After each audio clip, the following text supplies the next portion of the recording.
Pagpalang araw sa ating lahat. Welcome again to our 365 daily devotion. Our topic for today is understanding the work of the Lord. So, our scripture for today is Genesis 1 verse 27 to 28. So God created mankind in His own image. In the image of God, He created them. Male and female, He created them. God blessed them and said to them, "Be fruitful and increase in number. Fill the earth and subdue it. Rule over the fish in the sea and the birds in the sky and over every living creature that moves on the ground." So, ang sinasabi dito is nilalang ng Diyos ang tao ayon sa kanyang larawan. So, what you see in the mirror is a reflection of God. Kasi nga, nilalang niya tayo na kawangis niya. So, our first teaching is God's work includes all human work. So, dahil nilalang tayo ng Panginoon na yun sa kanyang larawan, yung mga work natin o yung mga kaya natin gawin is also God's work. Kung magaling ka magpinta, magaling ka sumayaw, magaling ka kumanta, it's God's work, di ba? Kasi siya ang gumawa sa'yo. Hindi mo makakayang gawin yung mga talent na yun if it's not God. Or kung hindi ka binigyan ng Lord. Or hindi ka niya ginawa ng kawangis niya.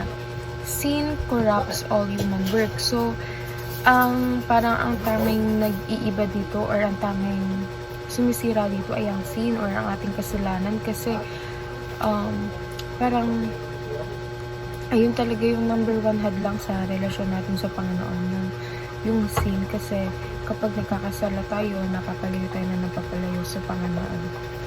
Jesus redeems human and their work. So sa result is niredeem tayo ng Panginoon yung lahat ng gawa natin at lahat tayo. So yung pagpako ni Jesus Christ sa cross, it is for us to redeem us for all of our sins and yung work natin, yung mga ginawa natin and all.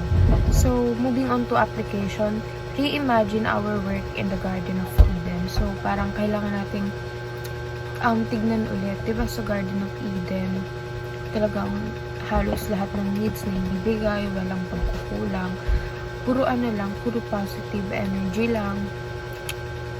And i-reimagine natin yung mga ginagawa natin na nandun tayo sa Garden of Eden so that mamuhay tayo ng ayon sa kalooban ng Panginoon. Kasi yung Garden of Eden, yun pa yung time na hindi pa tayo nalalayo sa Diyos.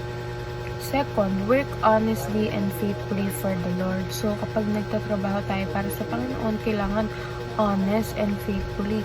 Ibig sabihin, ginagawa mo siya ng bukal sa puso mo at hindi ka napipilitan because it is for the Lord. Ibig sabihin, kailangan ginusto mo siya.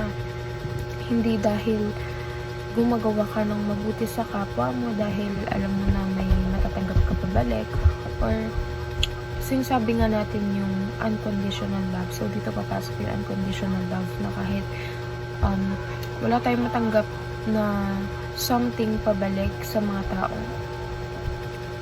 taong tinutulungan natin is ginagawa natin yun dahil masaya tayo na nasa-serve natin yung Panginoon in that way. So third, or the last one is follow Jesus' mission of building godly nation. So sundan natin yung mission ng Panginoon kung saan nagbe-build tayo ng godly nations, kung saan yung mga tao sa mundo, tao sa bansa is nagkakaroon ng matibay na relasyon sa Panginoon. So we need to follow that. In order to follow that, we need to read the Bible and sumunod sa mga katuruan at salita ng Diyos. And if meron tayong kakayahan, we need to share it to other people as well so that tayo mga tao is hindi lang tayo yung mapagpala, hindi lang tayo yung mag-bless, kundi yung mga tao din sa paligid natin. So, ayun lamang po, and see you again on our next 365 daily devotions.